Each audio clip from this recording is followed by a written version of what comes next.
everyone, I'm Shefali Sharma. Today's topic of discussion is Maratha Reservation. Today I would be dealing with the Maratha community. From where did this whole agitation for reservation and special caste division arose? Why was there a need for reservation for Maratha community? Are Maratha community actually covered under the socially and educationally backward class? The provisions related to reservation under the constitution, and finally the judicial pronouncement by the Bombay High Court and the Apex Court. So the Maratha community hold about 32% of the population in Maharashtra.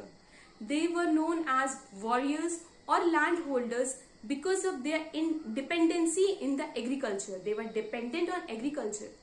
So the whole agitation and the protest for reservation started when there was a state of distress in the agriculture.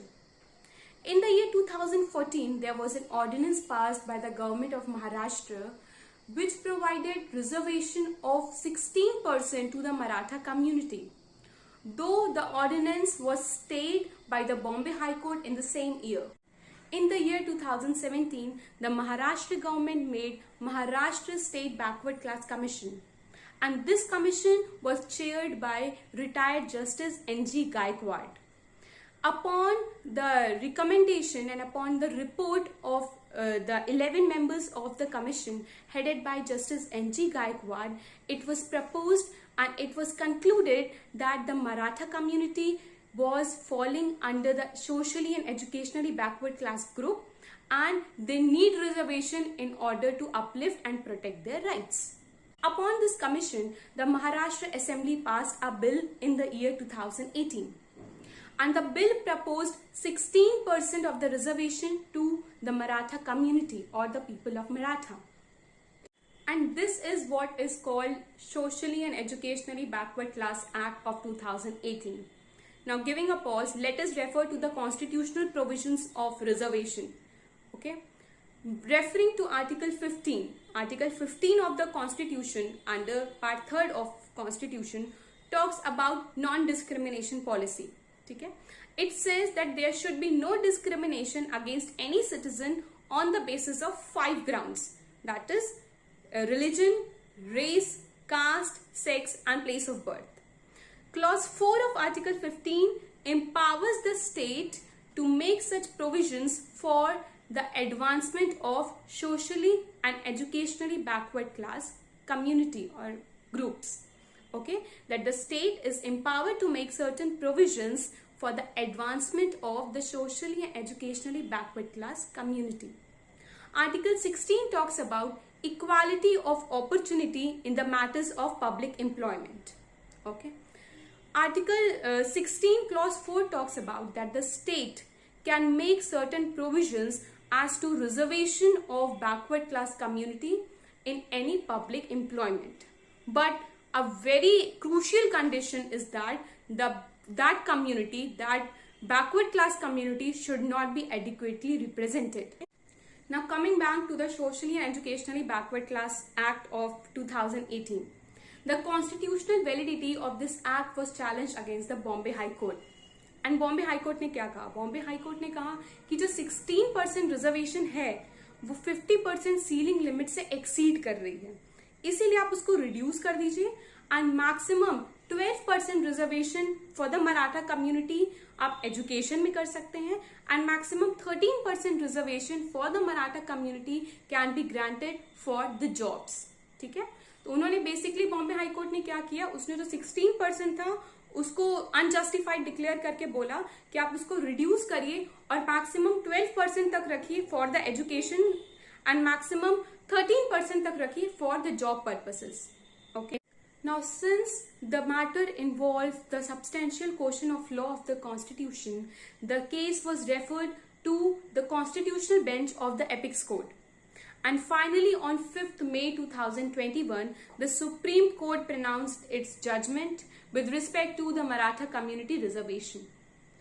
I have summarized the whole judgment into 5 important points in order to understand it better.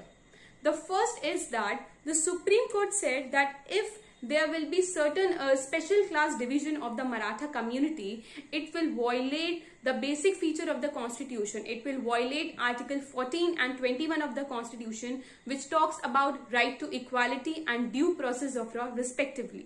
Okay. The second point is that if the Maratha community will exceed the 50% ceiling limit of reservation, it will create a caste-based community, which is against the very essence of the constitution, because our constitution promotes and provides for the principle of equality. This statement was pronounced based on two reasons. First was that, remember when I told you about Bombay High Court's judgment, I told that Bombay High Court held that maximum 12% reservation can be provided for Maratha community in the case of education, and maximum 13% for job purposes.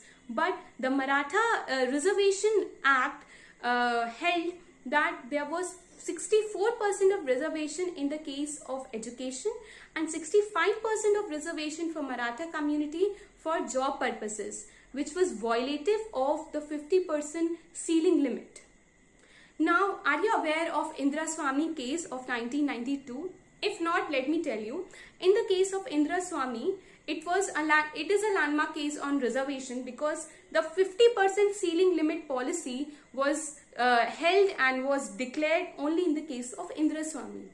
But there was also one condition that this 50% ceiling limit for reservation can be relaxed or can be exceeded only in the case of exceptional or extraordinary situation. For example, if there is a remote population area which needs the mainstream recognition, so in that case, this 50% ceiling limit can be relaxed. But there was no such extraordinary or exceptional situation prevailing in the case of Maratha community. The third point is that the Act of 2018 is against Article 16 Clause 4 of the Constitution. Remember when I was explaining you Article 16 Clause 4, I mentioned that the state is empowered to make such provisions for reservation of the backward class in public employment only if the state is of the opinion that such class is not adequately represented.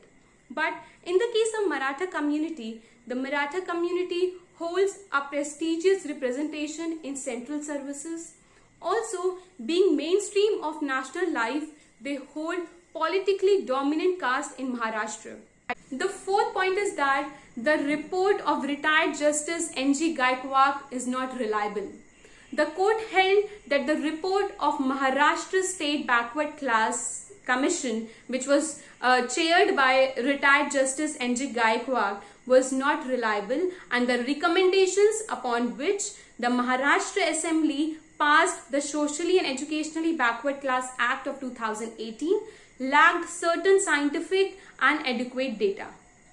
The fifth major point is that the Apex Court upheld the constitutional validity of 102nd Constitutional Amendment Act. The 102nd Constitutional Amendment Act was passed in the year 2018 by the President. The Amendment Act proposed or introduces two important articles with respect to the backward class. One is Article 338B and the second is Article 342A. Article 338B, which was added by the virtue of 102nd Amendment Act, talks about NCBC, which is National Commission for Backward Class. It says that there should be a commission for the social and educational backward class, and that commission should be called as National Commission for Backward Class. Article 342A talks about the socially and educationally backward class. It says that the President shall specify and the President shall notify the socially and educationally backward class with respect to states and other union territories in consultation with the governor.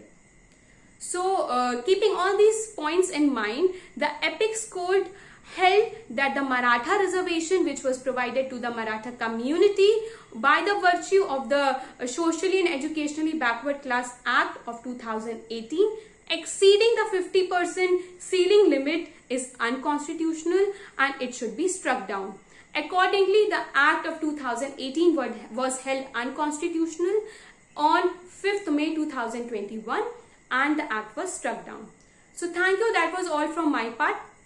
Hope you could understand the Maratha Reservation and the constitutional provisions which were related to it. If you have any queries or any suggestions, please let me know in the comment section below. Thank you. Stay safe, stay connected.